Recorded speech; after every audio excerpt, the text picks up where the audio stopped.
kanina naipaliwanag ko na ng kaunti yung aming mga intervention kung tawagin. Kapag ito ay ang presyo ng langis ay lumampas na sa $80 per barrel.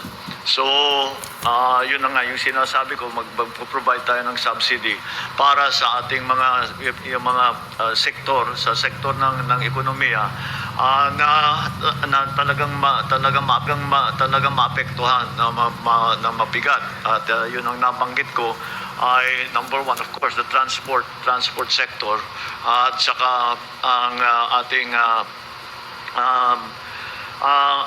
lahat ng gumagamit ng langis, but then, and that is of course that goes to everybody, but depending again on the price increases. Marami sa atin ang nag-aalala. Patuloy ang pagtaas ng presyo ng mga pangunahing bilihin at kasabay ng pagtaas ng presyo ng langis, mas matindi ang magiging hirap. Binibilang ng mga magulang ang bawat piso at marami sa atin ang nag-aalala sa susunod na mangyayari. Nais kong ipaalam sa inyo, hindi kayo nag-iisa. Tayong lahat ay dadaan sa paghihirap na ito. Mararamdaman natin lahat ang bigat ng pagtaas ng presyo, lalo na ng pagkain. Ngunit meron pa tayong magagawa bilang mamamayan at isang komunidad. At lalong merong kailangan gawin ang pamahalaan. Para sa ating mga lokal na pamahalaan, marami sa mga non-essential na mga aktibidad na gumagamit ng langis ang pwedeng ipagbawal muna, tulad ng parada sa festival. Bumuo ng komite para bantayan ang presyo ng bigas, mantika, pamasahe at iba pang pangunahing bilihin na apektado ng langis at bigyan ng maagang abiso ang mga mamimili at negosyante sa pagtaas ng presyo. Magbahagi ng impormasyon sa pagbabago ng presyo at turuan ang pamilya ng praktikal na hakbang sa pagtitipid, tulad ng pagbawas ng paggamit ng sasakyan at kuryente.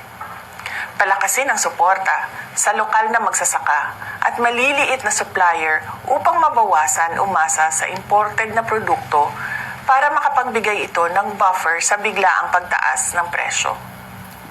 Magpalabas ng mga orders sa pagtitipid sa LGU na susundin ng lahat ng opisina kasama na ng barangay. Bilang individual na mamamayan, ang mga sumusunod ay iilan lamang sa mga pwedeng gawin na makakatulong sa ating pamilya. Bigyang prioridad ang pangunahing bilihin at planuhin ang budget ng pamilya. Bumili muna sa lokal na produkto upang palakasin ang lokal na ekonomiya at mabawasan ang epekto ng pagtaas ng langis. Bawasan ang hindi kailangang paggamit ng enerhiya tulad ng pag-carpooling, bisikleta, at pwedeng ayusin ang schedule ng lakad upang mabawasan ang madalas na pagbiyahe. Ngunit, ang responsibilidad na protektahan ang mga mamimili ay higit pa sa ating mga tao o komunidad. Sa mga ahensya ng gobyerno na may tungkulin dito, kumilos na kayo. Kailangan bantayan ang presyo ng langis at epekto nito sa pangunahing bilihin at transportasyon. Magbigay ng maagang babala at magbigay ng paliwanag para sa mga mamamayan. Ipatupad ang mahigpit na hakbang laban sa hoarding at labis na taas presyo. Gawing regular ang inspeksyon at isarado ang mga lalabag na negosyante. Magbigay ng pansamantalang subsidiyo o price caps sa produktong pagkain at isaalang-alang ang targeted cash transfers sa low-income na pamilya. Magbigay ng advisory sa fuel-efficient na distribution ng pagkain at insentibo sa pampublikong transportasyon.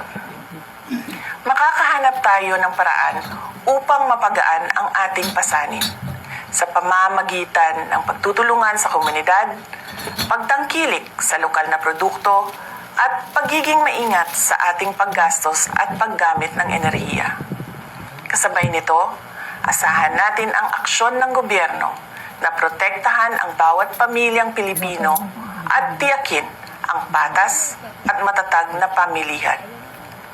Malalagpasan natin ang pagsubok na ito tulad ng nalagpasan natin ang pandemya. Higit sa lahat, huwag tayo mag-isip na gumawa ng masama sa sarili man o sa ating kapwa-tao. Mamuhay tayo ng marangal at may dignidad kahit tayo ay dumadaan sa kahirapan. Syukran.